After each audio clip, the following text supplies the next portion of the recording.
few months back, I picked up this stolen Hellcat from the salvage auction, rebuilt it, and then ripped it right back apart. I ripped out all the wiring from it and used it to complete my manual swap Dodge Demon project. And now we're, well, gonna steal even more from it. We came in this morning and got to thinking, the only thing cooler than a 707 horsepower Hellcat engine and a 4,400 pound Hellcat will be a 707 horsepower Hellcat engine on a 3,300 pound Z.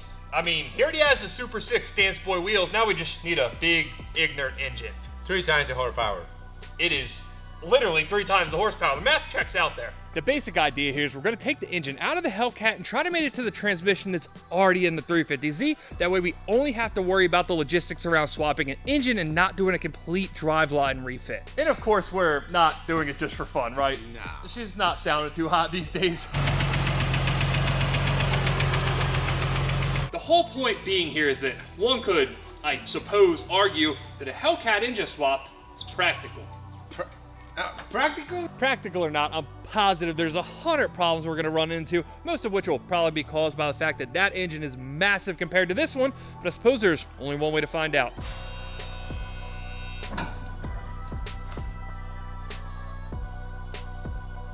She ready to come out, or? Not yet, but you need to see this. Yeah, that's pretty impressive. I mean, I suppose it is fitting, and just in case you don't know the backstory on this car. It's a submarine. Yeah, the license plate checks out. When he bought this car, it was flooded up to the top of the doors. And while a lot of it's been restored, the engine, the trans, and obviously most of the shifter linkage is still original, and it is crunchy. It's nice Florida saltwater corrosion. Now, in this build, there is a lot of stuff we're hoping to reuse, like the transmission. One thing we're not going to be able to repurpose, though, is Borla exhaust. Don't get me wrong, the Borla is a really nice exhaust if you're making like 200 or 300 horsepower. Fortunately, you're out of that club now. Like 100%. And what you said you're going to do is run 2 like Joe Dirt open headers, right? No more. Of course. For reference, the stock exhaust on the Hellcat is a dual 2 3/4. I think what we'll ultimately do on this one, assuming the open headers I just pitched get tiring after the first 15 minutes, is run a true dual 3-inch. After all, we have 2 holes to fill. Why not fill them?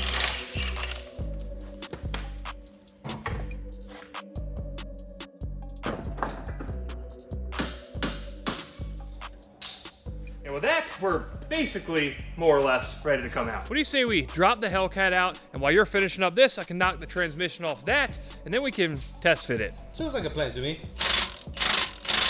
Stand it.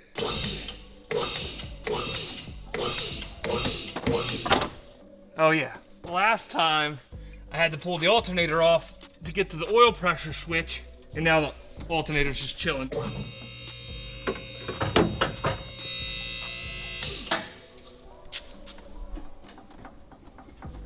Alright, we're Gucci's not going anywhere. I was a little scared about that.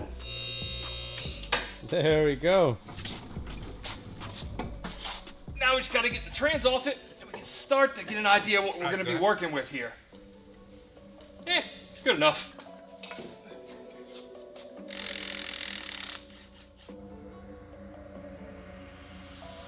The subframe bolts. I think we got a problem. They're fighting you a little bit, huh? It's almost like this car was underwater or something. It's funny that you see it in the exterior, it looks like so clean. It really does. And the then car it's looks like- awesome, and yeah. Then you start turning wrenches and salt's falling out, rust, the whole 9 yards. All right, serious question. Is this algae? I don't know what's going on.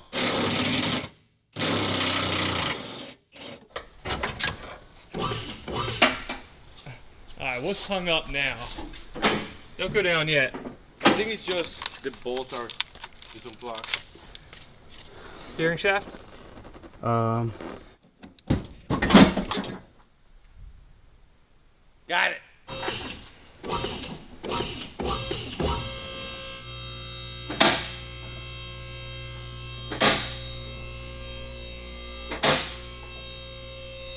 Check that out. You didn't tell me that Borla headers on it.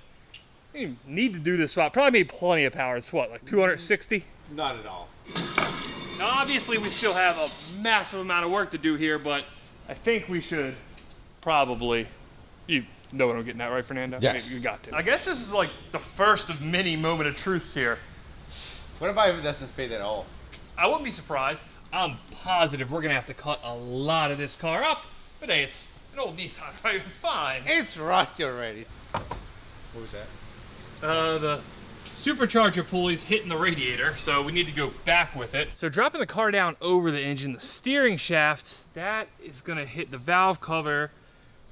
That subframe stud's really close to the valve cover. I'm starting to think we might have to pull the entire front end of the car apart, which on these, it all does unbolt, so that's great.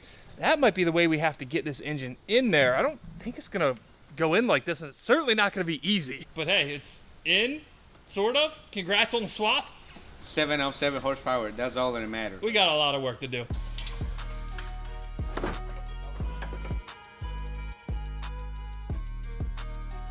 Ready for round two? I think I am. You think? Or you know? It feels like we need to make a lot of cuts. Get hitting the header. Already? Yep, both sides. All right, well, to be fair, we kind of knew the stock header wasn't gonna work, right? Yeah, exactly.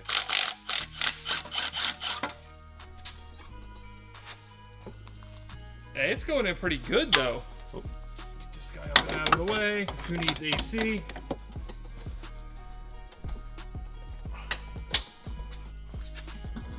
Oh. Do you hear that? I heard it. I don't know what it was, but I heard it. All right, so that's about as far as we got, right? We're looking pretty good. Pretty good. So I guess, like, logistically, it does fit in the engine bay. That's something. As it sits right now, I guess this is about where your radiator fans come in, so that's probably not gonna work. We are gonna have to move this a lot further backwards. Definitely gonna have to hack out this false firewall. It's just thin sheet metal. You can cut out pretty much all of it, and that'll give us a lot more room to move this thing back. You ready to hack this gem up? He's gonna be a little bit disappointed that I have to cut a solar orange shell, but it's pretty good. At least it's a salvage title, right? Floated. Salvage title, salvage flood. Yeah, same difference, right? I get that you're trying to like spruce it up, be like, it's not salvage, it's flooded. I mean,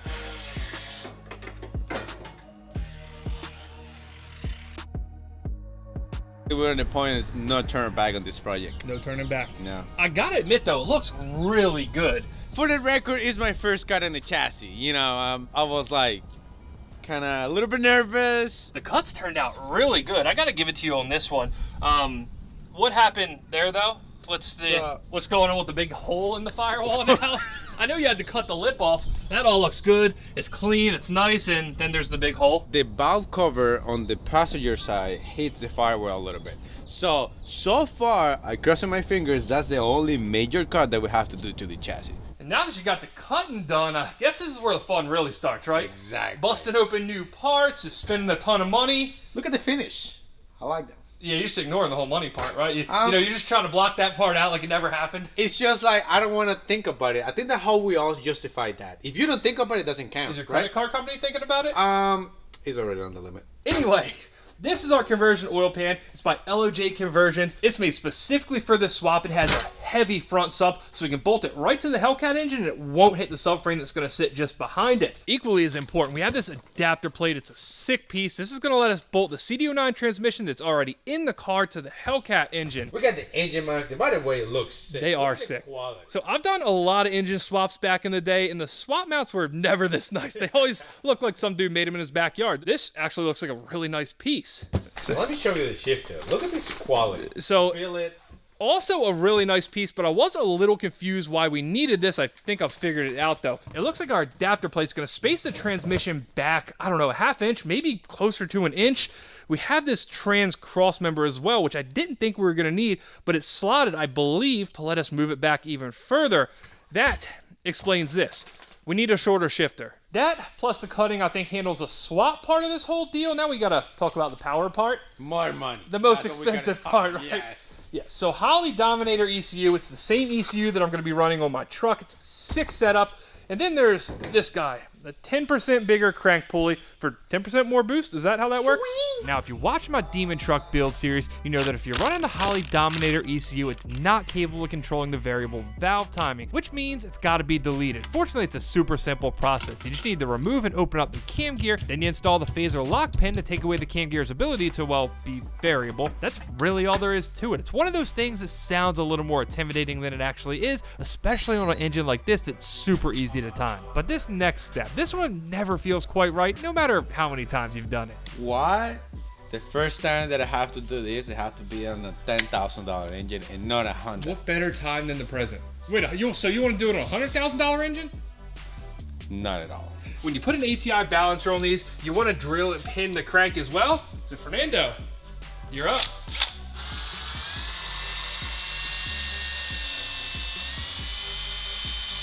You don't look nervous at all.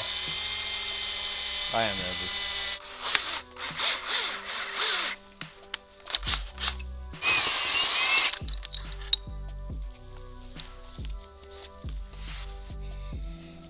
Well, you did some damage. Good damage. This is the right kind of damage. Are you sure? Let's see. This is the right kind of damage. Oh yeah, that looks like a nice clean hole. Success. Much success. See, you were scared for nothing. Well, it was a lot. Hold honestly. your hand out right now. Okay, Normal. I thought so. Normal. All right, our crank's officially pinned. Now I guess it's time to button this thing up, put the pulley on, and stick it in the car. The plan for this car, at least for now, is for it to be a full-fledged street car, meaning it's going to have AC, power steering, and despite what grinding the bell housing of the transmission to fit your clutch might indicate, a streetable clutch. I don't even know if I want to admit how many nights we stayed here late trying to get this engine into the Z, and it's just not really worked out too well. Too many, let's put it that way. Missing parts, I don't know. Anything that could go wrong did go wrong, but tonight's the night. I'm feeling it. I think we have all the parts here now. We tried to fit the oil pan previously and learned there was a, do we call it a bit of an issue? Small cut. Small cut. Small cut. Speaking of small cuts, to fit our starter on here with our oil pan in place, we have to, well, cut the block.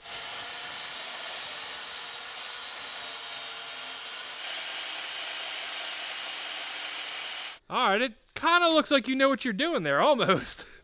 To be honest with you, with this gasket, I really want to take care of it. It's the most expensive gasket I've ever bought. $200 for a gasket. Yeah, it sucks. No, thank you. I do have to give it up to LOJ on some of this stuff. The adapter plate, that's such a sick piece. Seeing it on the engine's even better. The oil pan.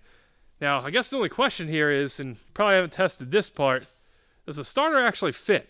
Now that I cut the block, 100%. You know, I don't know what I was thinking putting this engine right here. I thought it was, oh yeah, it's going to be way comfortable, and it's not. Hold on. You saw these engines. You saw me work on these engines. And somehow you thought this was going to be an easy swap? What's that old saying? If the motor's easy to fit, it ain't shit. That's how it goes? Yeah, that's the old saying. Yep. I never heard of it. Yes, it's a legit thing, okay. Trust me. It's a tight fit down there, but hey, it does clear. And yeah, we will have to pull it back off when we put the transmission on, but at least we know it fits. All right, so we are completely figuring this out as we go. Our swap flywheel, it has a pilot bearing in it. It's part of, I don't know, I guess how it converts a Hellcat engine to a 350Z transmission. That does mean, though, that we got to get this factory pilot bearing out of there because this won't seat unless we do. Now we get this slick adapter flywheel on here. So this is the new prototype clutch we're going to task with holding all this newfound power. We sent our flywheel down to the guys at Mantic. They took some measurements, built us a clutch, and a couple days later, it was back. They said, and I quote, "We're trying some new things, put it through hell, try to break it, and let us know what fails." Well, we're going to do that, right, Fernando?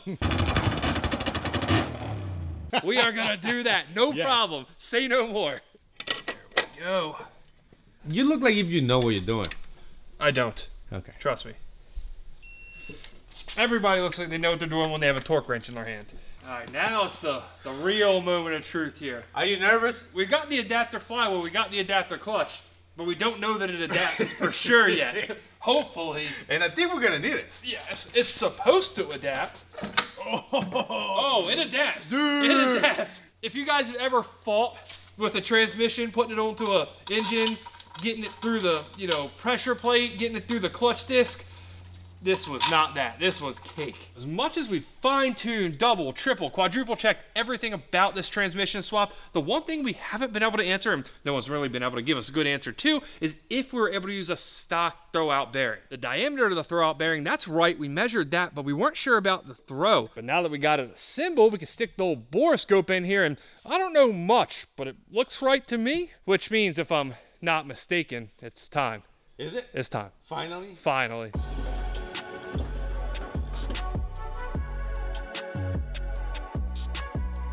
Come on, no more problems. She's gonna fit right in. That is tight. Tight, but it works, right? Keep going, we gotta keep going.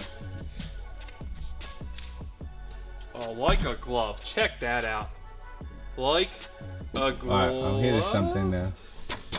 These lines. Oh, that's gotta go. We don't need that anymore. That's a stock what? A stock Fuel either line? fuel line? We don't need that. We're not running stock fuel lines. Adios.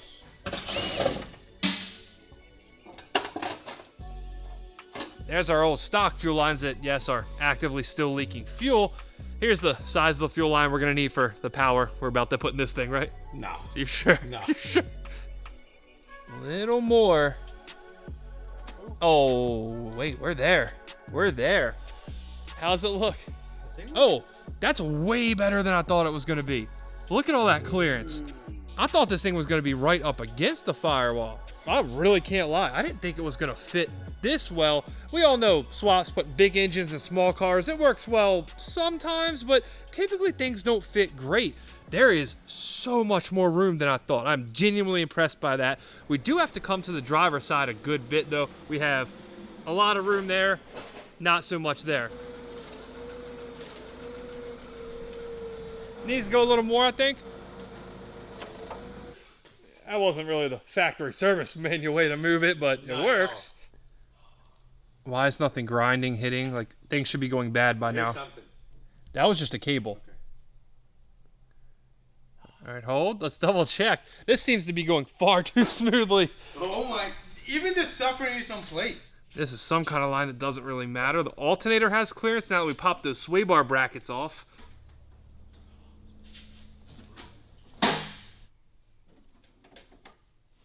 We're there. We are there. All the way around this thing. It is as clear can get. There is so much room. Well, so much room for having a big giant V8 in here. The back, plenty of room there. Driver's side, more than enough there. The only spot we have one little bit of contact is this lip that's left on the false firewall Fernando cut off, hitting our back coil pack just a little bit.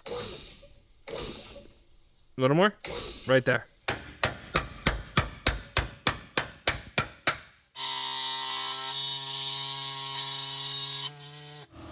Problem solved. It's not hitting anymore, and we even have room to plug it in, which is, you know, equally critical. A little comfortable under here. Not at all. Yeah, it's so front heavy now, it just falls off the lift forward. Ah, she ain't going nowhere. It's all good. All good. Send her up. What do you think? It's in there. Well, yeah, there's that. I think we gathered that. We all realized that really quickly. It fits good. I'm impressed about that, to be honest with you. It fits really good. The trans, all this stuff lined up really well. The shifter position, it's flawless. It's right in the middle of the tunnel. The oil pan clears that subframe perfectly. There's really no major problems with this swap. And if you've done a swap car before, you know that is not often how it goes. I'm kind of happy with the space that we're going to have at the front. It's going to be enough for a good ride in. We'll do it. Yeah, we can get it done for sure. Oh, yeah, sway bar is going to fit and everything. Yeah, that's what that cutout in the oil pan right there is for. We got to start with the looks, right? I knew it. Now, I do think that not only is this going to look awesome when we get it done, but I believe this is going to be one of the easier cooling system components to figure out. It's our supercharger heat exchanger, which is essentially a secondary radiator just for the supercharger. Now, since we're putting something in a place where there was nothing meant to go from the factory, we're going to be real strategic about how we mount it. If it's too far forward, it won't clear the bumper. If we move it too far back, the in tank is going to hit this end plate where the front bumper beam mounts. So what we're going to do is place it as far back as we possibly can and hope for the best. The master plan here to get this heat exchanger where at least I think it needs to be sitting is to get a little tricky with the bracket design and make it so the cooling lines run through them. Way better than what I expected. They don't call me a professional fabricator for nothing, you know. Who called you like that? Really though, I am pretty happy with the way this turned out. I had originally planned to weld the bracket to the bumper beam here, but then I kind of thought better of it, and once we installed the heat exchanger, I realized we weren't going to be able to remove the heat exchanger if it leaked, got damaged, or failed, so we just went with bolts through the bumper beam instead. That looks good. That actually looks better than I thought as far as fitment too.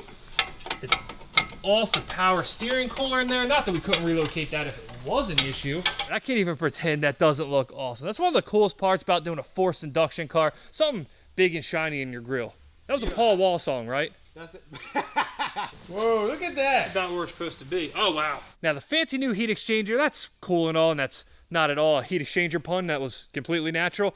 But it's not going to do us much good unless we can actually run coolant through it. For the pump, we're going to run one of these guys. It's an Aeromotive Universal Water Pump. Also, it happens to be the exact same pump that I ran in my Demon truck build. The biggest challenge when it comes to these is where are we going to put it? Because they do take up a decent amount of real estate, and in a build like this, we have significantly less to work with than we did on the truck. I was originally thinking that we'd do it on the lower driver frame rail, the same place we did it on the truck, and the same place they run them on Hellcats, but I think we came up with a better idea. We are going to try to stick it right down here on the back of the bumper beam. That way it'll be completely tucked away and it'll give us a ton more flexibility for line routing.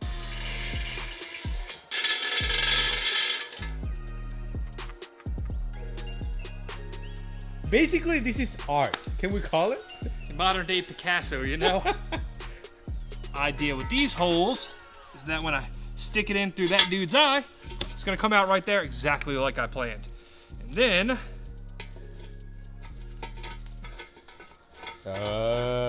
straight into the pump. That'll take care of one of the major components we got to find a home for. The other one, this guy, and if you think it looks familiar, it's because we've used it in pretty much every Hellcat swap we've done to date. It's a factory Hellcat expansion tank that we're going to use to bleed and fill the system. So the coolant runs through the intercooler bricks that are inside the supercharger right there. You can see this rectangular area on the supercharger. That's where the brick sits. This needs to be as high or higher than they are. Lucky for us, there's an unused threaded hole in the valve cover, which will give us the perfect spot to mount this. From there, it's just a matter of installing our fittings, running our coolant hoses from the heat exchanger to the pump, and then up to the back of the supercharger, and that's a wrap on the heat exchanger system. So, I missed the payments on my credit cards, and I think that we have to pay the consequences now. Video shows this man getting into his car as it's being repossessed. Then he tries to get away. Seriously, now he's gonna get some header fabricator. Hopefully, after this, we should have everything to start it for the first time. All right, 1/2 of one header down. I cut the head flange in half because I have to make these two separate pieces. It's basically like making two separate headers that join into one collector so that they can both be removable easily in the tight constraints that I'm working with. Made a little heat sink so that this flange does not warp. It stays bolted down the whole time I'm building this. And yeah, purged the inside. All the welds are purged. I made these collectors previously. There's just 4 15-degree bends that you cut 2 times each. Nice. One side is almost done. Have to prep and weld these two. On this side, again, these are separate. But everything is made in the car. I have no fixtures to go off of. I put the flange back on the engine under the car, bring the tube under the car, and mock everything up like that. So it takes a little longer, but you get a precise fitting, good clearance header. And many hours / days later, we are done. We are fitting good. There's a steering shaft in there. There's a starter with plenty of clearance. Dual 3-inch X-pipe, V-banded, out to some vibrant mufflers. and 3.5-inch tips. Should flow good, sound good, and be relatively easily removable. Ain't it nice when you just send your car away and it comes back ready to run? Well, almost ready to run. Come on. From the hardware side. But this is more motivation to make it run, It right? is. You got to get to work right now on the trailer. Are you ready to see this? I'm ready. I didn't expect this at I all. didn't expect it. We popped the hood and it's purple. Did not see that coming. Josh, our fabricator, he didn't mention anything about doing it in titanium. It was just supposed to be an aluminum intake, and he said he ran out of aluminum and used titanium. Let's see, what else do we have here? You can't even see the headers. They're so far down there. Whose idea was it to put this big engine in this little engine bay? The outlet on the Z radiator and the inlet on the motor, they were two different sizes. It looks like he just welded a completely new fitting onto the radiator. Now we just run one straight silicone coupler across. We got a new coolant expansion tank.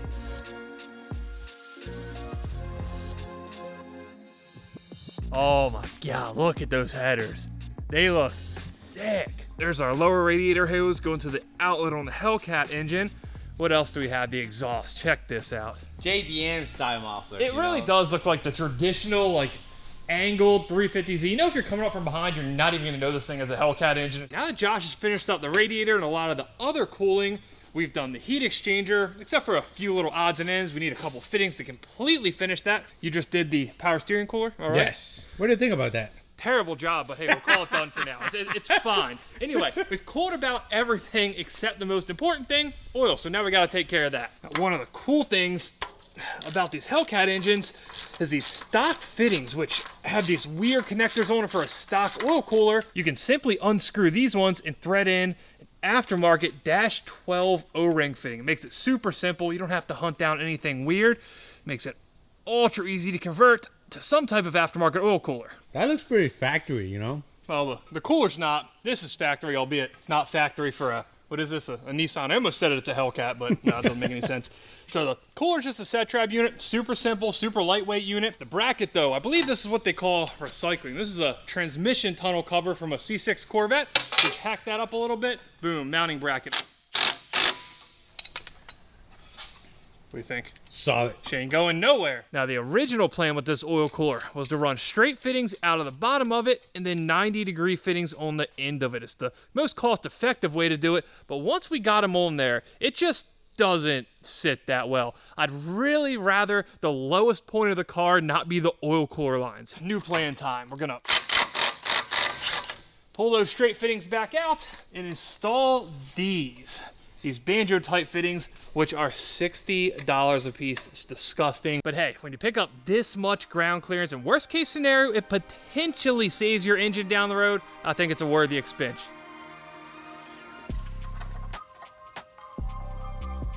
And now that we got 99.9% of the cooling out of the way, it's time to start worrying about what's actually going to control this engine. Starting with, of course, our Holley ECU.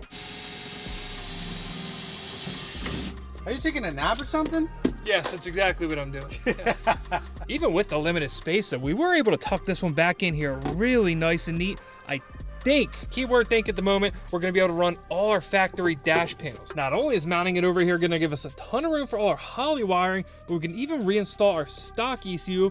I'm not sure what exactly this controls at this point, but there is still one connector on the body harness that plugs into it, so I suppose we should probably do it. Now that we got the ECU out of the way, it's time to move on to the next thing that's definitely 110% going to give me back problems installing, our gas pedal. This is our Hellcat gas pedal. To control a Hellcat engine, we need one of these guys. In design alone, it's very different than the 350Z pedal. While this is a drive-by-wire, this pedal's metal. It's mounted on a huge metal mounting bracket. This one's a one-piece pedal and bracket assembly. It's all plastic. That aside, the angles are really similar. They have, I don't know, what's a 45-degree bend, we'll call that, Fernando? Basically. So I think as we start to take this one apart, we might find that they're not as different as we originally thought. I'm actually thinking that we can use the metal bracket off the Z pedal to help mate the Hellcat pedal to this chassis.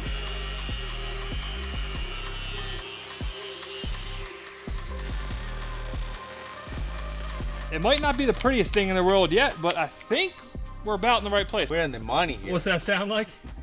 Queen, queen, right? That's Just what like that. You're gonna be moving in the car like that? This guy's gonna make it torque. So it does look like it's pretty decently aligned. The only thing I don't like is I think it needs to be spaced over just a little bit further that way. It's a little close to the brake pedal. I mean, is it? Visually from here at least, yeah, see, that's what I'm talking about. But remember, this is a burner machine. We need this. Right about now is when we all realized exactly how close this thing was to starting for the first time, and it kind of turned into an all hands on deck type approach. Next up to bat, him with the wiring.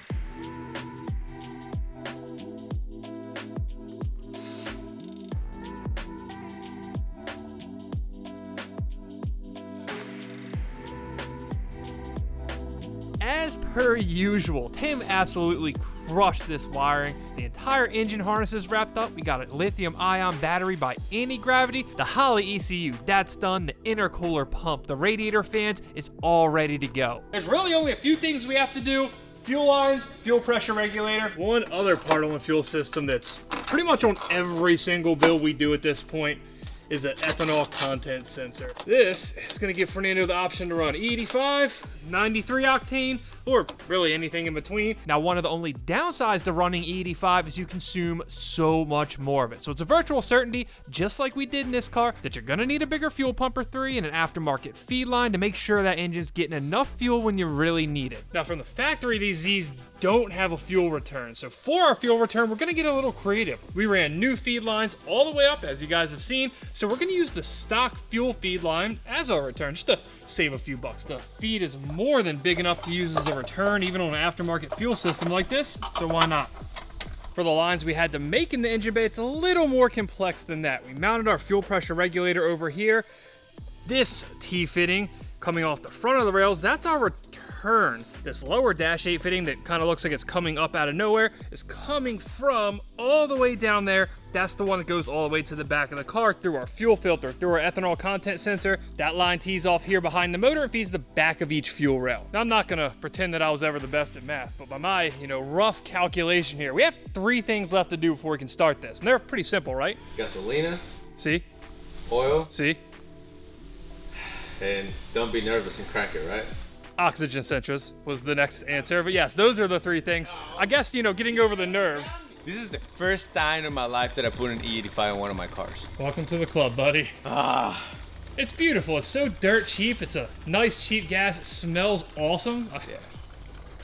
And of course, I have to match the can with the car, right? Well, it's a different shade, but It's orange. So everybody's debating here why I didn't put a cam on it, because he got a C6006, right? They're making fun of me because they're gonna gab me. Yeah, you should do a cam, right? CVD09, right? The tuner, Lee, everybody in the shop, but CVD09 is still stock, like, relax. Well, theoretically, I'm going to present a really well-balanced argument here. A cam could actually help your transmission. If it shifts the power up higher in the range, less low in torque, it could be beneficial. You could save your transmission by putting a cam in it, right, Thought? That's a sound argument. It 100% sound argument. Put a cam on it. So here's the challenge. I got it for you. Okay. If I go in the comments of this video, oh my. Here we go. All right. It said Fernando needs a cam, and it gets how many likes that comment got to get? And don't make it unobtainable. Come on. I think we can get solid 10K. You heard him. He's gonna stick to it. I'll make sure of it. Oh. Hey, you're not technically supposed to spill the oil, just so we're clear. It's supposed to go inside the engine, right? You put that inside the engine. Jokes aside, that is one lesson I learned on these as well. If you have a funnel with a massive opening like that, you can fill these things too fast and they'll start pouring out of here. I have my valve cover flipped, the breather's on the backside. Mine started pouring out of the breather as well, so just use a funnel with a small hole or kind of regulate the flow, I guess. Now, one thing we have to check before we start it are the fuel pumps. We haven't powered this fuel system at all. So let's see what's leaking. Hopefully nothing. You can hear it, it's still running. I don't know how much pressure it has at this very moment, but at least at the front of the car here, we're solid. I think it's time. It's my time to turn it on, right? It's your time, go for it.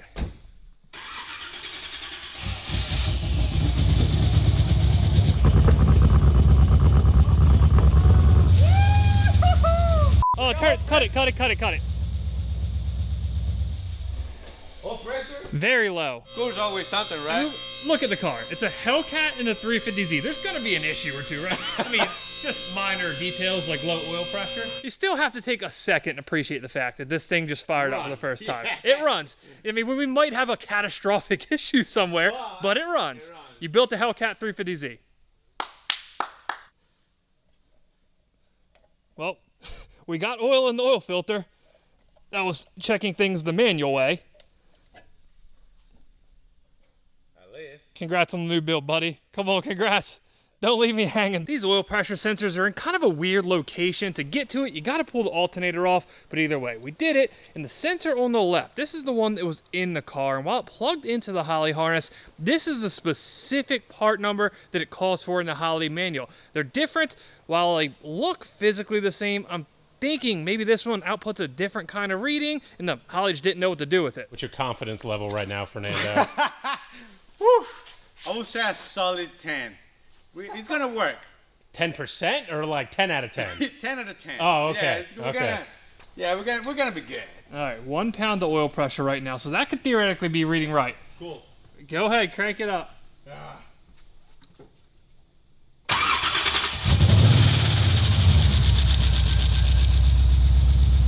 Shut it down.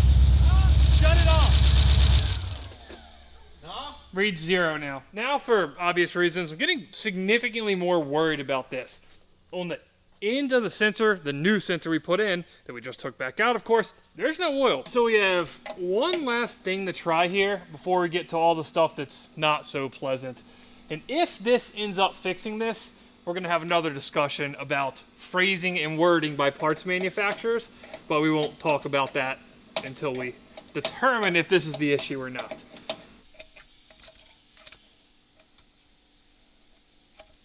What we did was simply swap the inlet and outlet of our oil filter relocation kit. Now, let's see if it works. Good,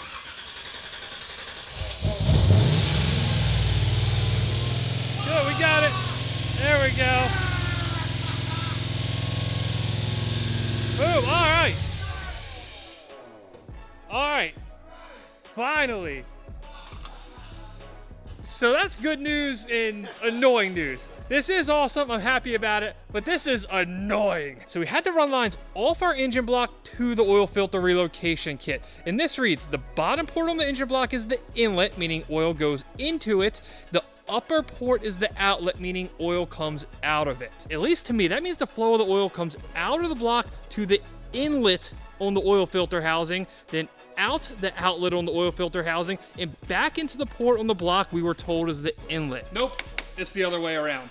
Outlet of the block goes to the outlet on the filter housing, and then the inlet of the filter housing goes to the inlet on the block. So theoretically, it's doing this. I don't know. We switched them. It works. Stupid instructions. Let's put this thing back together and let it run for a second. How about that, Fernando? I can breathe now. Oh, there we go. It's a beautiful sight, isn't it? 73, 60, 73. Yeah, you get it.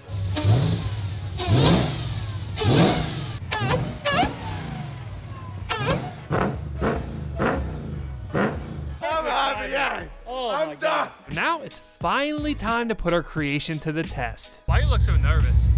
I'm not nervous. You look scared. You are nervous. Are you scared it's gonna blow up or not make any power? Which one? Both.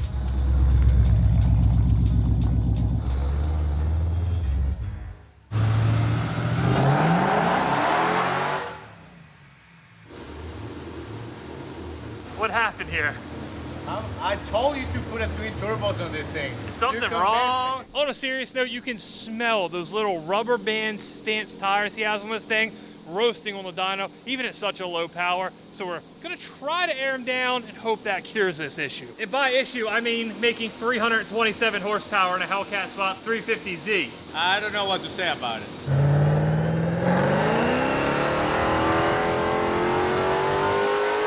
Turns out, a little drop in air pressure will let us make a lot more power. That's better. That's pretty good. We're getting there.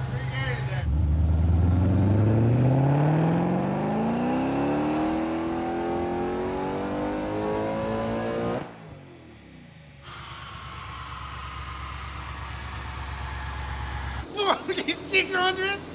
Yes. It's not where I want to, but 600, I can breathe now. 600 to the wheels too. Yes. That's an important distinction. I know we see all the gaudy numbers from Hellcats. What are they? 707. 600 to the wheels. Those numbers are crank horsepower numbers. With Rick from Big 3 Racing making a few final adjustments to the fueling, it was time for one last pull.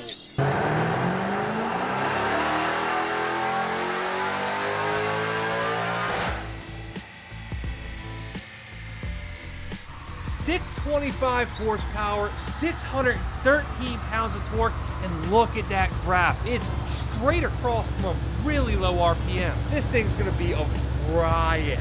To be honest with you, it's 25 less than I would expect, but I'm happy. I will have to put this on a wall. You're treating that like it's a college diploma. It's my first dyno shit. Your first paper? That's true, it is. Yes. Yeah, frame it, put it on the wall for a fresh build, especially a swap like this. 625, we're able to drive it back home. Really can't complain, gotta love it. We're able to drive it back home,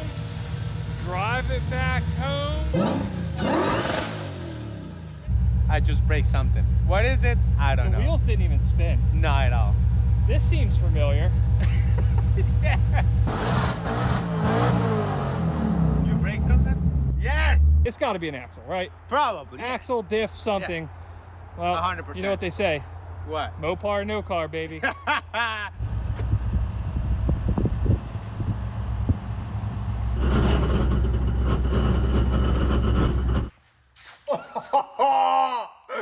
Okay. Wow. Oh my God. So the differential mounting stud severed completely. The diff slammed into the exhaust. The exhaust might be the only thing that stopped this from dropping down further. Look at that, it's crushed. I got under here and at first thought it was only an axle, but I guess the action of the diff just completely and utterly failing popped the axle. Look at the front diff bolts. They're bent. The input flange of the differential, the drive shaft, that's up into the gas tank heat shield, though it's really hard to see past this exhaust. Basically, we fixed 50% of the chassis from the engine to the middle, and now... And because of that, because of the fixing up there, it destroyed the rear end. Oh, that's worse than I thought. Oh Whoa. my God. I think I lose like 10 horsepower with this. Wow. So this is where an axle came down on it, I believe. It flattened this whole section. This whole like pie cut, if you will, type area is just an oval now, but this side got it the worst. When the exhaust was in the car, I could only see where the corner of the diff went into this part of the exhaust on the side. It wasn't that bad. That's a problem. When we first looked at this, I wasn't really concerned about any type of exhaust restriction. There was a few dents, nothing to be too worried about. But the more I look at this thing now, that is some major restriction in there. I know it might be hard to see on camera, but that's pretty well collapsed. It's kind of weird that now I have to be fixing my cars and you. I'm just glad it's not me for once. I do have to say that's a solid shaft. It held up to all that. Wait. Oh. When they make these drive shafts, what they'll do to them is weld little plates on them in specific areas to help balance them. I am almost certain that that's what was there. Otherwise, though, the drive shaft seems to have survived. I think. That's just going to pull right... Yep. Do you think I need a new axle? Likely. There is not much of this axle left. There's half of the cage inside of it, a few of the balls. Most of this stuff got left on that private closed course street in Mexico where he did that burnout. They were falling out as we were towing it away. Ironically, the actual axle shaft itself in this part of the joint looks okay. If we really wanted to, we could probably rebuild it. This is the part that's going to let us know if we are all the way south or we're going to have lucky. Because if the subframe is damaged...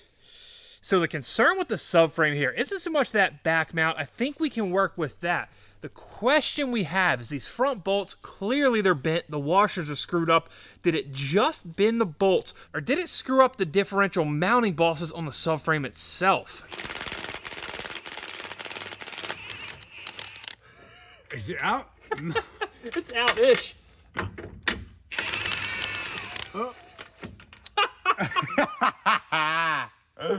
Wow. Well, this is a good sign. Oh, I should have worn the safety squints a little earlier for that one. Oh, we do have to unplug the wheel speed sensors. At least it didn't get damaged. It did. You just only cut one. There's one still intact, don't worry. That's heavy. As for the differential itself, this thing held up okay, which is ironic because it's the one part here that we didn't intend on reusing in the first place. We've just been waiting for a good time to change this thing out anyway because this is the original open differential. I mean, on my defense, I was looking for the right opportunity to swap it, I guess. And you had to go through all this. This is the chaos that you had to create just to swap it. You know, we could have done it. Like, it took us 30 minutes. One thing we can see on the diff, though, is what I believe is what started this whole chain of unfortunate events in the first place, the broken differential stud. Why these are designed with only one mounting stud in the rear, I truly don't know. We do have something in the works to remedy that, though, for the new one, so hopefully this doesn't happen again. It's almost like when they designed these cars, they didn't anticipate that a couple dumb Americans were going to stick a Hellcat engine in it 20 years later. I suppose we don't really have to be careful with this, right? Not at all. Oh. Come on, do the thing. I do truly believe that these front mounting provisions are perfectly fine. The threads don't look jacked up. You can see it's not threaded to a little bit further up in the subframe. There are these weird, like, insert type deals that sit inside the subframe. The subframe itself isn't threaded. On the back side, wow. Wow, the bushing itself, not that we didn't expect that, is completely ripped. Some of the provision to push that bushing into is cracked at the weld, though that's not necessarily catastrophic. It's certainly not good, but we might be able to get away without changing this rear subframe. I'm happy about that. Might. Could be worse. I said might. Frankly, I'm more concerned, if not impressed, about the fact that this heat shield that protects the fuel tank took so much damage. The good news, though, is it didn't get through the heat shield. It didn't actually get into the tank. It could have been far worse.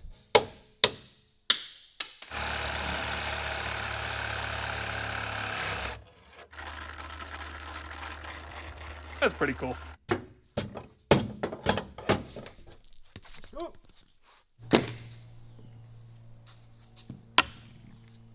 Just for you.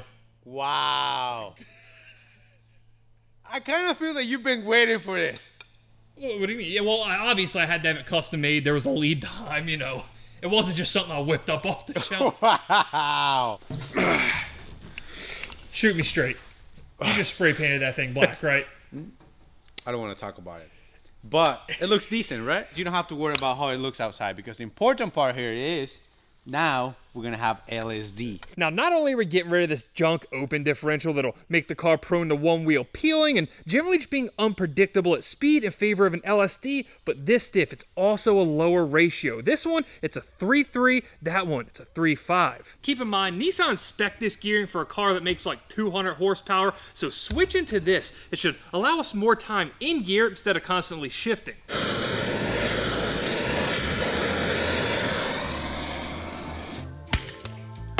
Boom!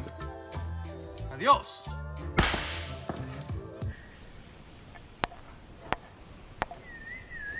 Ain't dumb if it works, I guess. It's gonna work. So last time, when things went south on us, we were running these guys for the front differential ear bushings. They're hard polyurethane. This time we're not allowing any room for flex. We're switching to these solid aluminum mounts.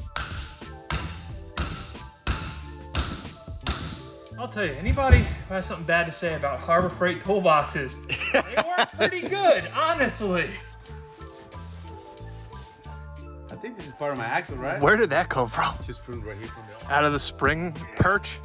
Nice. Nice work. You really did a number on this thing. As for our rear differential mount, it's the same deal. We're going full aluminum by Siki, no more polyurethane, no more rubber at all.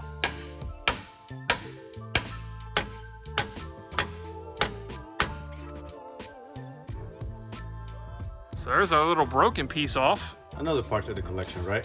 Yeah, we got a lot of scrap parts from this. The only damage we're left with on the subframe is this small part of the bushing housing sleeve that's broken off. It didn't seem to affect anything, so we're just gonna roll with it, hope for the best.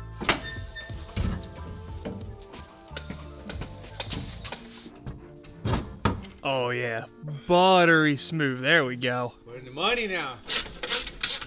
All right, if we had any concerns about the differential mounting threads on the subframe, this is going in so smooth, so good. It makes me feel a lot better.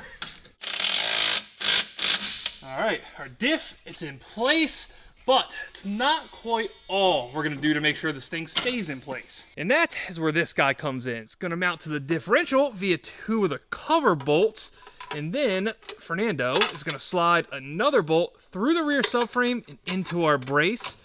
Why Nissan didn't do that from the factory, I have no idea, especially because there's a hole there that they could have used. Don't get me wrong, there is no guarantee that this is actually gonna work, but at least I feel like we have a chance this time. Is that a drive shaft shop axle or I mean, G-force? Wait a minute. what? Wait. That's the AutoZone special, isn't it? That's the $50 discount deal. Relax. This is $68 from Rock Auto, okay? So I'm still at least somewhat convinced that the axle broke because of the differential failure and not the other way around. So we don't really know what these axles can take. I mean, we're gonna find out. Exactly, soon. Next up on the reassembly list, our drive shaft. We sent this thing up to the drive shaft shop. They said it had a small bow in it, but they were able to fix it. For 125 bucks, we're back in business. And when they balanced it, it turns out it didn't need this weight back here in the back anyway. So maybe it fell off, maybe it didn't, I don't know. Last but not least, the final piece of the puzzle here, the exhaust. We get this right, we'll be back on the road. On the driver's side, it should be easy. It's just a straight section of pipe. I'll hack it there, hack it about here, and just replace this with another 3-inch straight pipe section. On the passenger side, this is where it's gonna be a little more tricky, but I do think I have a plan for this. I'm not saying it's a good plan, but it is a plan. After all, I've been in here all morning practicing, now we just gotta do it on the piece that counts.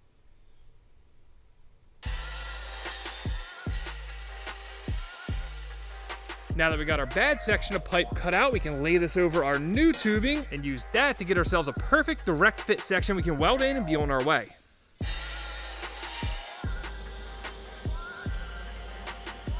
I'm feeling real confident on the driver's side. Now for the tricky part. The plan I've cooked up here, this end piece, it should be a straight piece of pipe.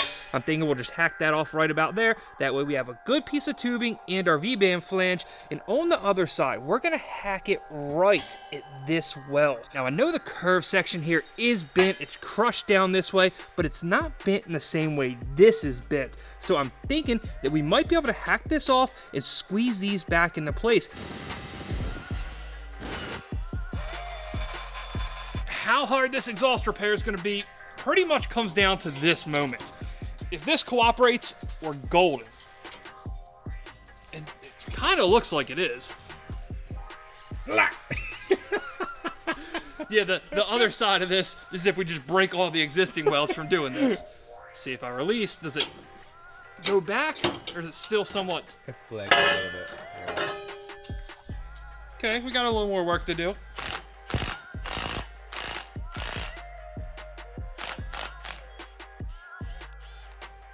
Well, I'm not gonna call it perfect, especially compared to a piece of straight tubing, but we are close. There's a piece we have to bend out, a piece we have to tap down, and then on the fit up side of things, there is a lot of work we have to do, but we're close enough that I think we can call this idea a win.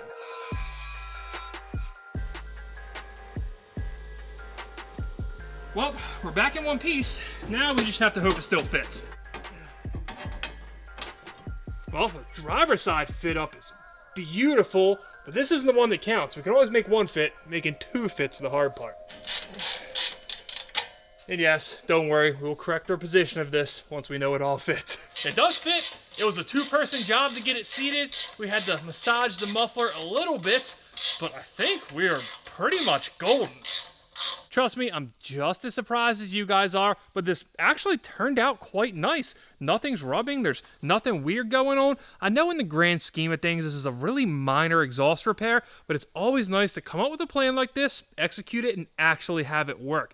Now, the only remnants of this thing being all jacked up, other than the one section of pipe that doesn't quite match, is the exhaust hangers. They dented in the canister a little bit. They don't fit perfectly. And if you look from certain angles, the exhaust isn't quite a perfect match side to side. But that is a problem for another day, because we got somewhere to be.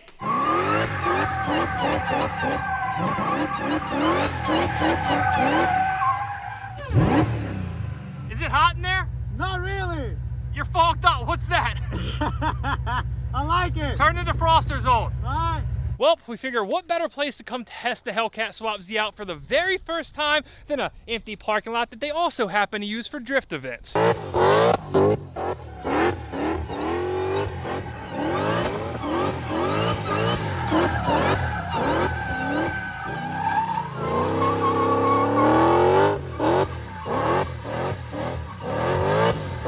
You know what DK stands for? Donkey Kong. Drift King. By the way, look at the signature. That's fitting.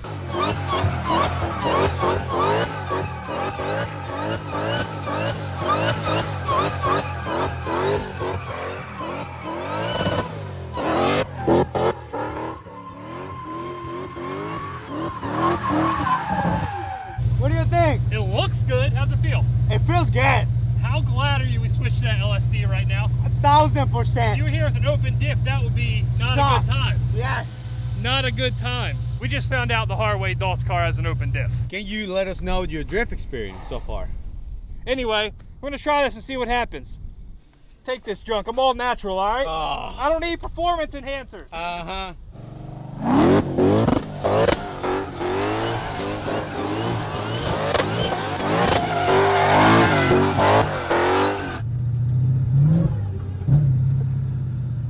It's flashing yellow at me. I think water temps are high. Man, one single drift, you already break it? You gave me a broken car. No, the car was perfectly drifting. I got video proof of that. I think you overheated it. No. Coolant temperatures are like 240, and I didn't know there were fail-safe set up in this ECU. I'm assuming that's the case. Something on the dash keeps flashing yellow at me, and it just cuts all the power. So You destroyed my engine. nice car, Fernando. You destroyed Great my car. engine. Wow. I mean, I don't want to start any crap between you guys, but it's pretty obvious to me Fernando's just the better drifter. You probably detuned it, right? What? You got in there, started tapping on the keyboards. Yeah, I Not know even what happened. possible. I know no. what you did. This is the kind of stuff that really interests me about building cars. We've always built street cars, even drag cars, but something like this, we need to build it completely different to manage the heat when the intercooler's not getting any air to it. It's just a different way of thinking, and if we ever build a true drift car, it's something we're definitely gonna have to take into account.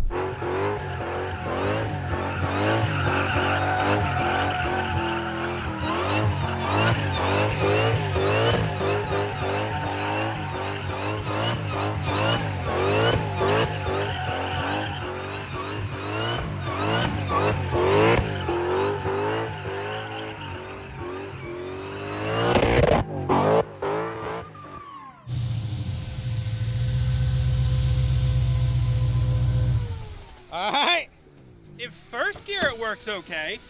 It slides much better in second when it'll actually slide. But first gear, at least I was able to have a little fun in it. It's not that bad. It's actually way louder in the back than I thought. I do find it kind of funny that we brought two Dodge-powered Nissans here.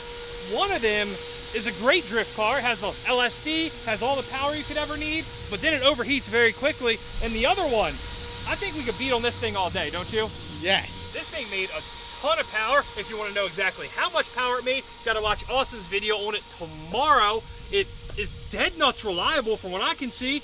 It just has an open differential, so that's its own issue. Hey, the car survived its first official outing, but on the other hand, you can't slide it for more than 15 seconds without it overheating. One single drift, you already break it? You gave me a broken car. It leaks more oil than the Exxon Valdez. What's that? race car marks. And there's a distinct lack of But we're about to fix it. That's right. We're gonna do an aftermarket cam to make it chop, an ice tank to keep it cool, and then possibly, if we have time in the end, we'll fix that oil leak. But hey, these two are the star of the show, right? Exactly. Assuming this all goes according to plan, we should be able to throw it back on the dyno and make a ton more power than we did last go around. God damn! You know, like we are in the northeast. We have to put some protection under the car that way it doesn't get rust. So this is comprehensive rust protection, is what you're saying? Do you see any rust? You know what I think of when I see this? Those oil spill commercials that like Dawn dish soap uses, where they're like bathing a small duck after an oil spill. That's what this car makes me think of. It's leaking there, it's leaking there, it's leaking up there. So maybe we should make that a priority, not, if we have time, we gotta do something about this. Definitely. Good news is we don't have to drain the oil, we can just drain the coolant, 'cause there's probably no oil left in it, right? Ah. It's clean. Yeah. I guess that's what happens when it self-drains every 50 miles and you gotta pour a quarter in it. Hey, at least we ain't leaking coolant, right? We ain't leaking coolant yet. No, dude, gotta give it credit. Cooling system, that's good. The intercooler heat exchanger system, that's good as well. Working on 350Zs ain't so bad. All right, so we got the majority of the front of the engine torn down. We got to pull the timing cover, the water pump, and then the timing set, and then we can yank that cam out. But before we do that, what do you say we answer the clearly most commonly asked question on this car that I have not at all wanted to answer to this point?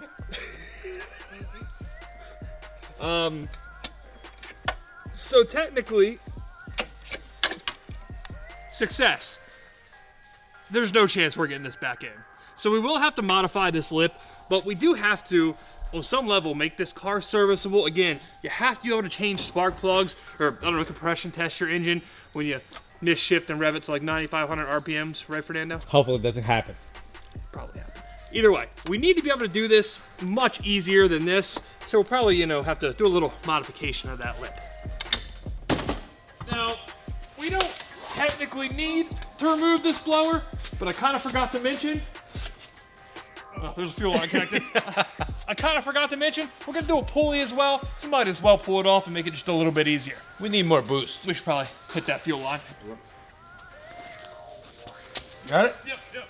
Just as we drew it up. 80% ain't bad, right? It's true. Timing cover should be free now, assuming I didn't forget anything.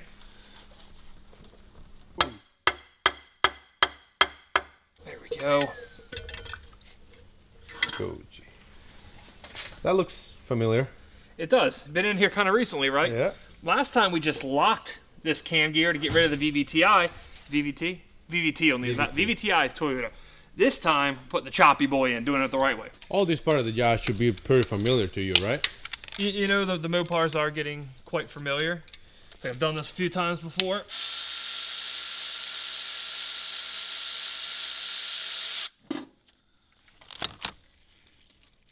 Pull our rocker shaft assemblies out.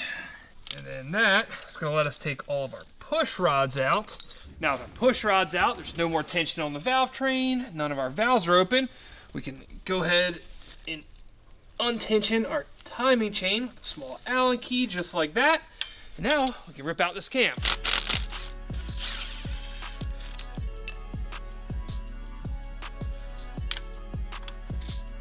I love how simple these American motors are. Mopar's like, you know what? One plate, one cam, couple bolts holding it in, good to go. And we made power. Check out that beauty. Flying Ryan Performance, the same one I have in my truck. They're Titan 2 camshaft. It's a nice shaft if I've ever seen one. Now, of course, before we stick it in, go ahead and excessively lube it up. And yes, it is extremely cold in the shop. That's why this stuff looks like jelly. Last thing, before we pull the old shaft out, we're gonna spin it around quite a bit to make sure all the lifters get up in their lifter trays and don't fall down. Hopefully with all this cold oil, it'll just keep those lifters nice and suctioned up. If we hear a lifter drop, that is bad news. That means we gotta pull cylinder heads.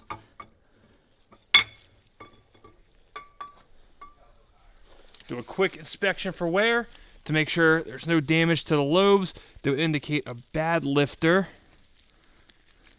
No, this looks really nice. This looks way nicer than the stock cam that came out of my truck motor. So I'm kind of jealous on that. There's enough playing around though. It's time to put it in. Here we go. It's such a satisfying feeling, isn't it? Yes.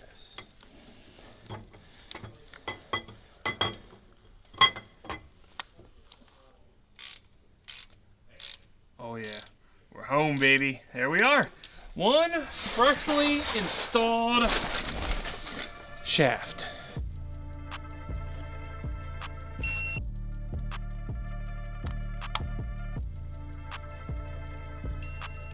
Now, to account for that hog ass cam we just tossed in the engine, we gotta do a little bit of valve train modification. This is the stock valve spring. It's no good to us anymore. Fernando called up the guys at PAC, said I need the stiff ones. They sent them over. Now we're gonna throw these in. What we're gonna do is fill the cylinders with air. That way when we take off these valve spring retainers, the valves don't fall into the engine, because then we'd have to pull off the cylinder heads, and we definitely don't want to do that. Now this does end up being fairly time consuming. You got to do it 16 times. Each one, best case scenario, takes 3 minutes. The only real thing you have to worry about are dropping any of these tiny little valve locks down into the engine. They're real small, your hands are all oily. They tend to get lost very easily. So you like to try to stick them in a magnetic tray or something. It's the one part you really need to keep accounted for. There's our old valve spring, our old valve retainer, which we're actually gonna reuse. And while we're in here, we're also gonna change the valve stem seals, which this engine only had 40,000 miles on it, so we probably don't need to, but with any luck, we won't ever have to take this back off of here, Fernando. You can run this for another 100,000 miles, so fresh set of seals could never hurt. We're also gonna have to swap out the stock valve spring locator that's made for the stock valve spring with the sticker one with 2 shims on top of it. It's made specifically for these aftermarket springs. And then the trickiest part of all, which you're probably not gonna be able to see, reinstalling the valve locks.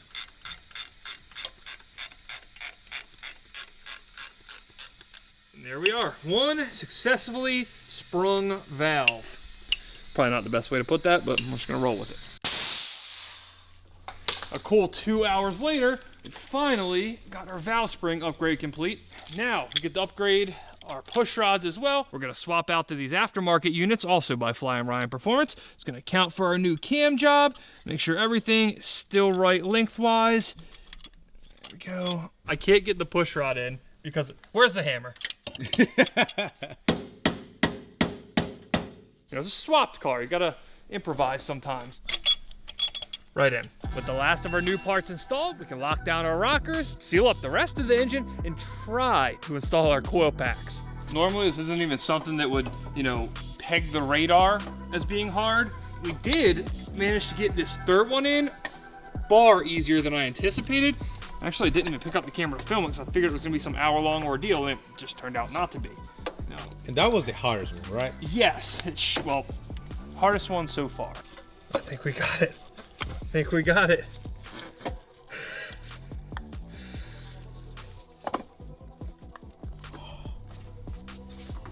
Not ideal, not by any means fun, not efficient, but you can do it.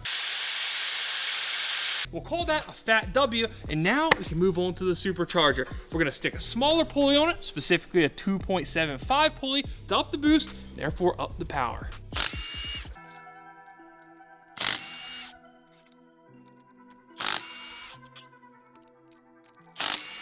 To be fair, we weren't even planning on doing a pulley. We were gonna put the cam in it, toss it on the dyno, see how it goes, and call it a day. We figured since this whole unit has to come off anyway, I mean, why not, right? Exactly. Now, on another note, this blower, it is incredibly clean. Like, way cleaner than it probably should be. I know that gray Hellcat we took it out of only had 40,000 miles on it, but this thing looks so stupid clean, it almost makes me think it was replaced at some point. Either that or really well taken care of. At least before we bought it. At this point, we've done this whole pulley install like 5 different times on 5 different cars. So we're not gonna get into the whole school lesson here, but the way it works is ultra simple. The smaller the pulley hanging off the front of the supercharger, the more times the supercharger is gonna spin around per 1 revolution of the crank pulley. The faster the blower spinning, the more boost it makes, which of course translates into more power. Back when I was new to superchargers, it was a really odd concept to grasp. Of course, with turbos, generally the bigger they are, the more power you make. So to think that you have to downsize something to make more power, it doesn't compute. The math barely maths until you kind of understand how it works. Then it's very simple. All right, stay on the line here. Yep. Smooth enough, I guess, right? No, I need a turbo. Now, one thing we're gonna have to collectively cross our fingers on here is that our supercharger belt still fits. Hopefully, since we'd already got an aftermarket belt for this lower pulley, oh yeah, it should fit. That's not gonna work. When these engines are running, these belt tensioners are slapping back and forth, and as best you can, you want to be dead in the middle of that range. You can't be by either end, because when the tensioner bottoms out on either end, bad things happen. Luckily, we've accumulated some belts over the years. A ton to be exact. I like it. Let's see if we have the right one. This one that was on the car, it's a 59.4 inch belt. Let's see what else we got here. 57.2, probably too short. 57.9, that might work. We've ordered a lot of wrong belts, obviously. I think 57.9 is the winner. Let's try this one. I think this will work, actually. Just a matter of getting around the pulleys. Oh, yeah. Oh, yeah. With our pulley swap officially in the books, now it's time to see if we can make this thing slightly less of an environmental hazard. I've already went around and hopefully at least fixed some of the smaller leaks by replacing a couple O-rings, but now we gotta account for what I think at least is the main culprit in this oil pan sealing surface.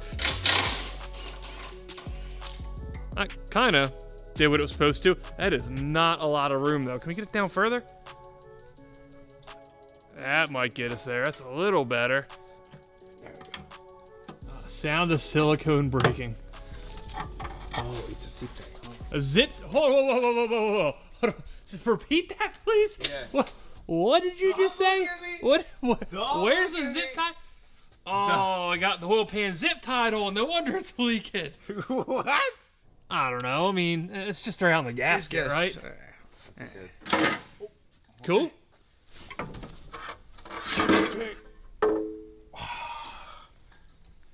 What is that?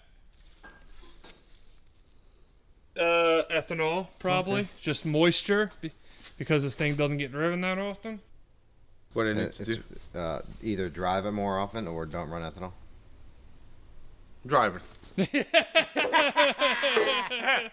Now that Fernando spent the last, what, 3.5 hours cleaning out all this congealed ethanol, we can try to seal this thing up the right way. Starting with, oh, that did not go as I expected.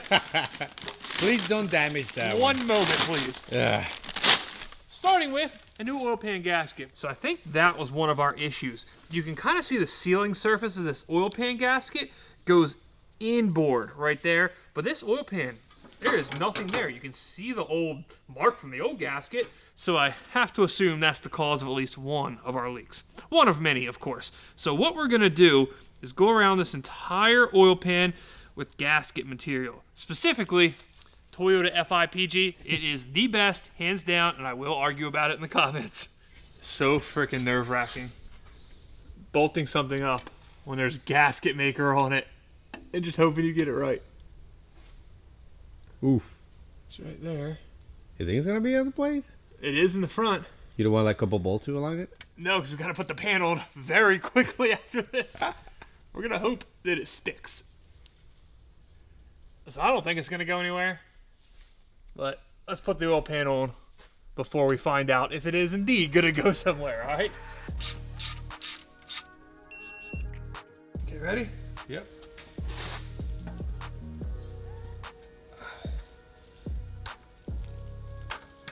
I think we're about on. Yep. I think we just figured out why oil was pouring out of the front of the oil pan.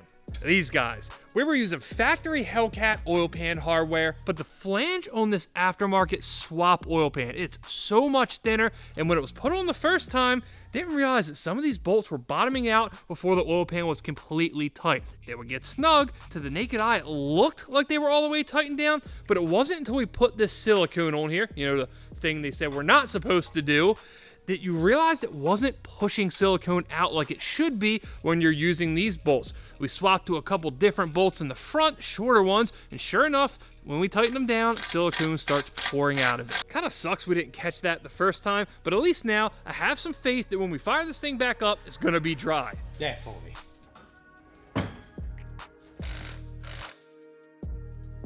Gucci. Now that our oil leak issues are theoretically in the past and the local wildlife is safe once again, Fernando's gonna get started refitting the front end while I do the exact opposite out back.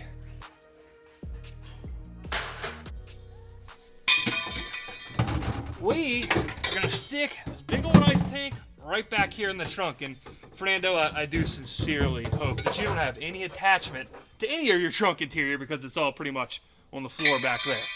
I thought you were gonna give it like an OM block. No. On another positive note, we have since found another use for all those oil pan bolts that we couldn't use on the actual oil pan. They are now our ice tank mounting bolts. Oh yeah. I like that. Yeah, exactly. Repurposing, recycling, we're green. Now, as for the fitting of our ice tank, it should be fairly straightforward because we already have a functional heat exchanger system on the car. We really only need to make 2 modifications. Number 1, and this is the easy one, we need to cover our pickup down there to make sure it doesn't pick up any ice, jam up the pump, and screw everything up. On the ice tank we built for the Demon truck, before we actually welded the tank together, we built an enclosure inside of it to prevent exactly that. But since we bought a pre-made ice tank for the Z, we have to improvise. And I know you guys are probably sitting there thinking, hey, that kind of looks like a $5 shower drain protector from the hardware store. And that's because it's a $5 shower drain protector from the hardware store. But I think it will work. This next part, though, I don't think is going to be quite as easy as hacking up parts from the hardware store. We got to find somewhere on this very tiny car to run 2 pieces of this very thick hose all the way to the front.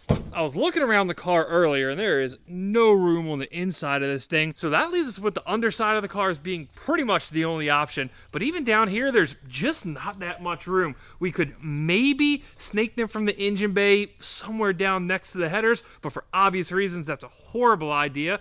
And then once we get back here, that's kind of a problem in itself, so I don't think that's gonna work. Now, I don't know if this is gonna be any better. I don't even know if it's gonna work. They sound pretty hollow to me, though. What do you think, Fernando? Corvette style. Exactly. We did it on the ZR1. I don't know. Maybe it works here, too. The only real way we're going to be able to test this is to try to run a line through it. And to do that, we got to get the lines from the engine bay down into the fender. So, you know, right off the rip, we just get to annihilate Fernando's engine bay. Right down here next to the fuel line. Lines, sounds dangerous. Wiring. Should put that on a chain, you know? Another part for the collection. First piece of hose through our new hole. Ultimately, this is going to end up at the heat exchanger. If we're being honest, the front of this whole deal was the easy part. But I guess, you know, we'll look at it as getting momentum, right, Fernando? Definitely. Just keep the good vibes. Exactly. Good vibes. Always good vibes here, right?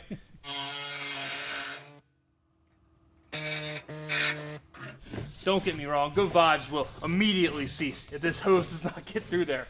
So Fernando, I'm shoving a hose down to you. Oh, that looks clear. Yeah. Oh. What are you doing? Come on, we gotta get this thing done. Pull right there. That's beautiful. I do feel like before we start celebrating, we should probably get the other hose in there. I mean, anybody can fit 1 hose in a hole, fitting 2, and that's an accomplishment. What? This is going to be the return line where the coolant in our supercharger gets back to the ice tank.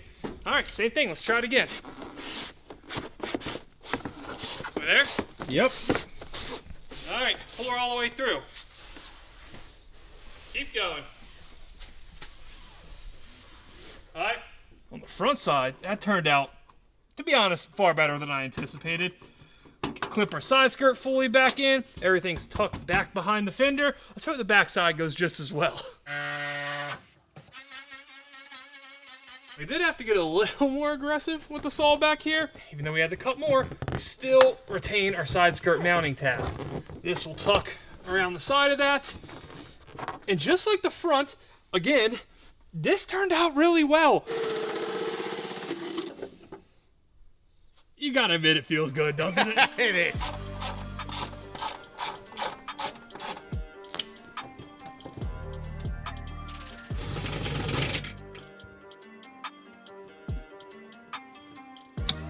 There's our icebox drain, so when we get tired of having all that hot water in the system, we can dump it all out the bottom of the car, it'll drain right in between the mufflers, and we fill it with ice, cool it down, and make more power. Now the fun part.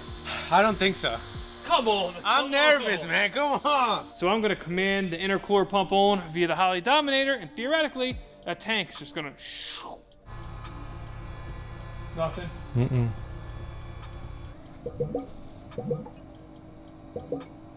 Well, if you can't tell by the change of, angle of the car, things didn't go great trying to get this to actually fire up and get all the air out of the system. Sometimes when you have an ice box in the back and you take out the expansion tank in the engine bay, they're a little tricky to bleed, but we got it, finally. That's one more thing off the list. Now I guess we get to fire it up. Finally. All right, so here's how this is gonna work. We're gonna fire this up. It's gonna start great. We're gonna go home, get 3 hours of sleep, and then we'll hit the dyno in the morning, okay? Sounds like a Deal? plan. All right. Come on, baby, come on. Come on, come on.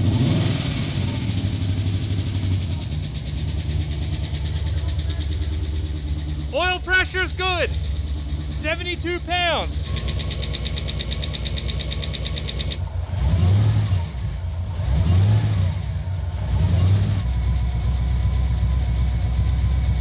When we started this thing up after not having run in a couple months, it sounded like there was some kind of tapping, I'm not gonna call it knocking, something coming from the blower, but then after running for another 30 seconds, after heating up a little bit, it's gone completely. It's kind of a weird one. It was 110% in the blower. It's gone now. I'd be worried more if it was in the engine. I don't know. I think we're good. Maybe we jumped the gun on getting worried about it. Maybe we should have let it work out the kinks for a second. You think so? Possibly. I don't know. It's late, man. It's really late. Regardless, sounds pretty good now. Hey, give it a pop.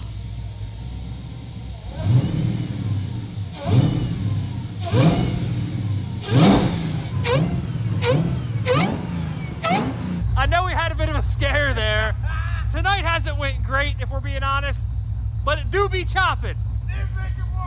All right, so new plan. We go home and get like an hour and a half of sleep, and then we come get on the dyno.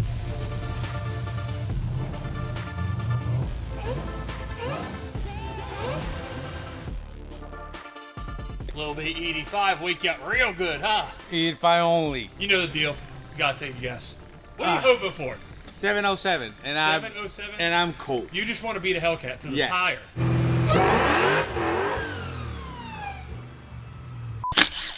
Well, it seems we have an issue. The bypass valve on the blower is opening, we think. We're getting some kind of throttle position error, so hopefully it's a bypass valve issue and not an issue somewhere else in the wiring or something like that. Back here again, huh? Uh-huh.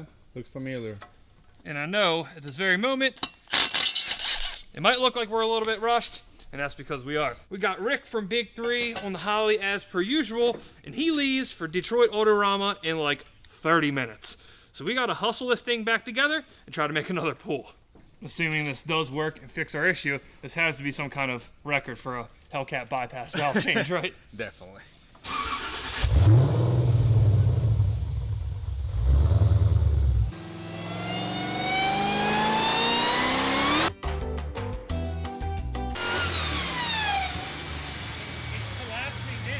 That was pretty wild. So it didn't do it until it went full wide open. So like you laid into it and it didn't do it, and then the second it got to full wide open, it just slammed shut. that's why it was acting so weird, because it didn't do it until it got enough vacuum on it. Gotcha. Well, we debated briefly if we should put the intake on it or leave the intake off for the dyno. We figured out which one we shouldn't do, and that's leave just this stupid coupler. We need that. That whole bypass valve thing turned out to be for nothing, but hey, it was a good drill, right?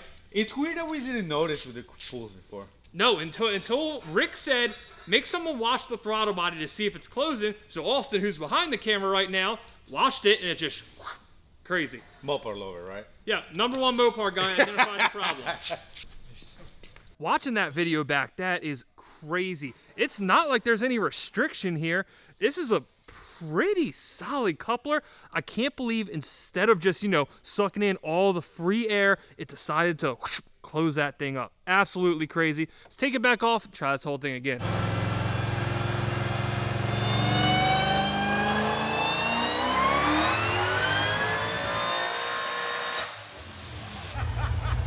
That sounds good.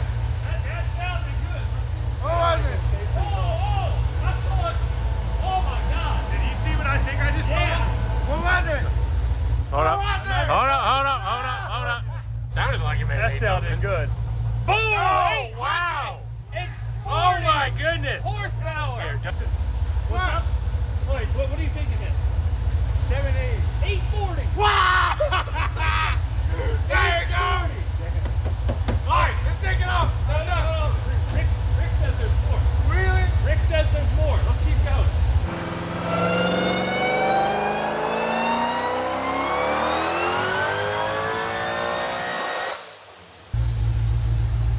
854. What? Go! Oh, I can breathe now. Woo! This has been a long week, but it just paid off hard. Way more than we expected. Way more.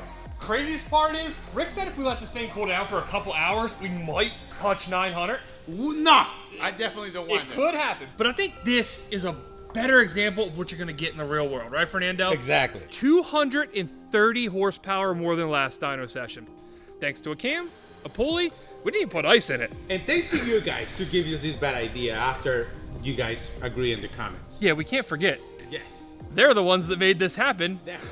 To be fair, would have been done a lot sooner, but like 3 months ago, Fernando got rear-ended in this thing. It's been sitting at the body shop ever since. So here we are. Guess the only question left is, what's next? Drive it. Enjoy it. Put it back to the streets. That's what this thing deserves. Enough said. Adios. Adios.